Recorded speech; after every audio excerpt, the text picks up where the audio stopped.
तो cipher case है, पिछली गवर्नमेंट को भी इस गवर्नमेंट में सिवाय शर्मिंदगी के कुछ नहीं मिलना उसमें से, इसलिए कि जो उनके 3 मौक़िफ़ हैं। एक मौक़िफ़ ये है कि साइफर चोरी हो गया, अगर वो चोरी हो गया तो लीक किसने कब किया था?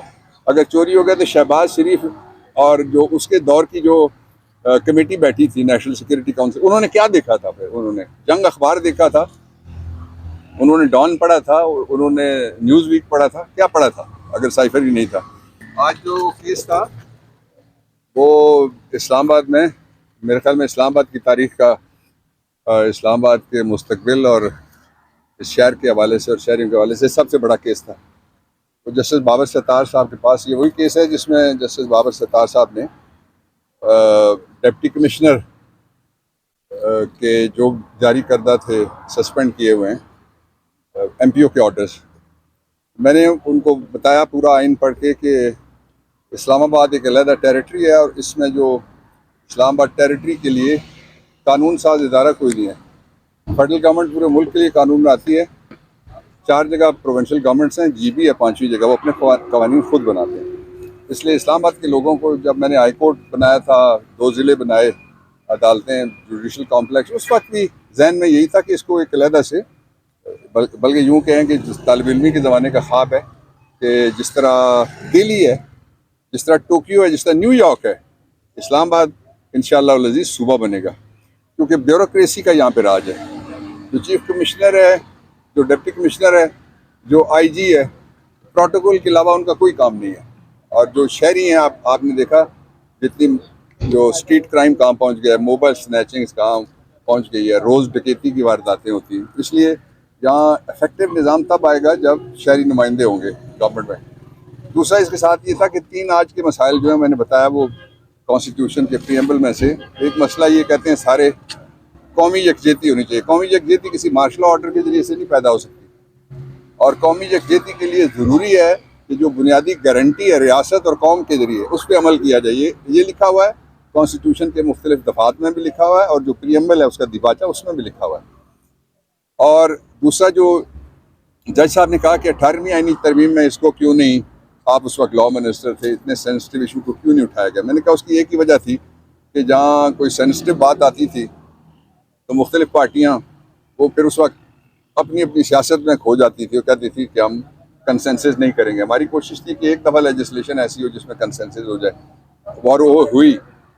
अब जो अहम नुकात हैं इसके, उनके लिए मंडे को जज साहब ने मुझे कहा है कि इसकी, आप कहते हैं कि कानूनी कोई नहीं है, तो फिर इसकी जो कॉन्स्टिट्यूशन के हवाले से इस MPO का क्या मुस्तकबिल बनेगा, इसके ऊपर मैंने करना है।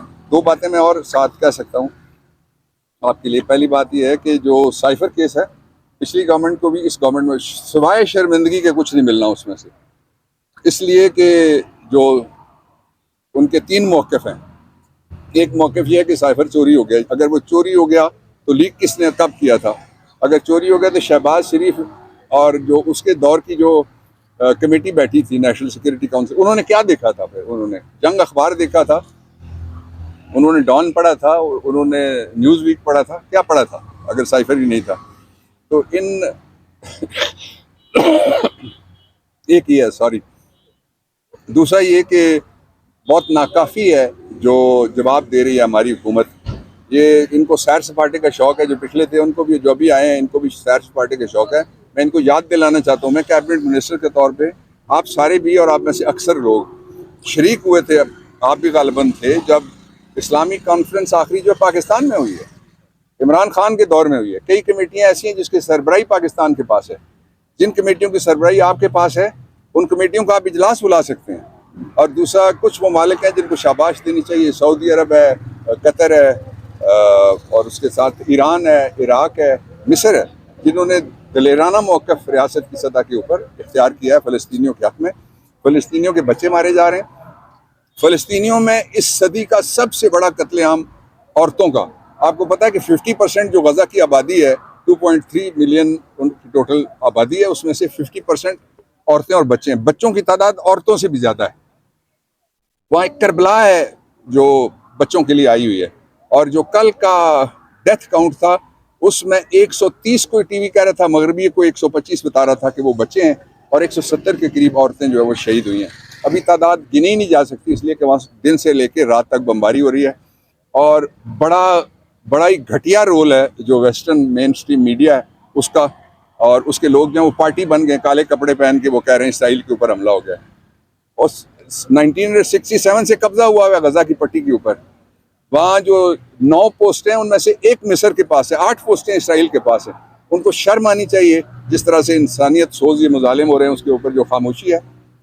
लेकिन जो मिस्टर एंटोनियो जनरल सेक्रेटरी हैं, कल उन्होंने बैलेंस बात की है, गोतरस ने बैलेंस बात की है। उसमें उन्होंने कहा है कि जो कुछ हो रहा है वो इंटरनेशनल लॉ के खिलाफ है।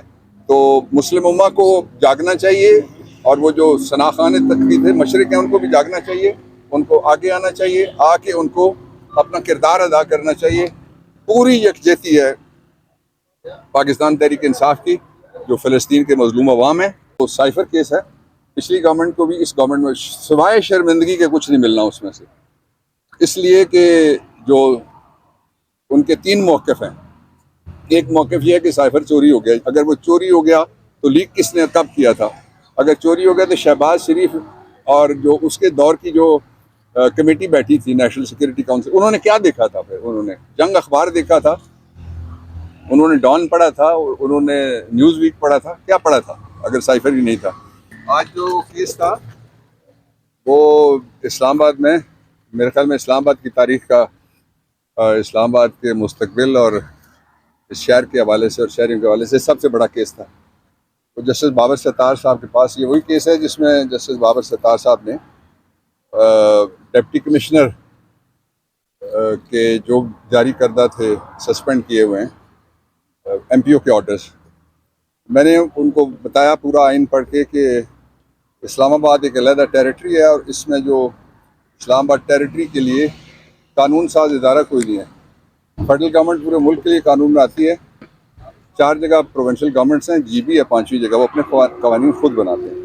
इसलिए इस्लामाबाद के लोगों को, जब मैंने हाई कोर्ट बनाया था, 2 ज़िले बनाए, अदालतें, जुडिशल कॉम्प्लेक्स, उस वक्त भी जहन में यही था कि इसको एक अलहदा से, बल्कि यूँ कहें कि तालिब इल्मी के ज़माने का ख्वाब है कि जिस तरह दिल्ली है, जिस तरह टोक्यो है, जिस तरह न्यूयॉर्क है, इस्लामाबाद इंशाअल्लाह अल अज़ीज़ सूबा बनेगा, क्योंकि ब्यूरोक्रेसी का यहाँ पे राज है।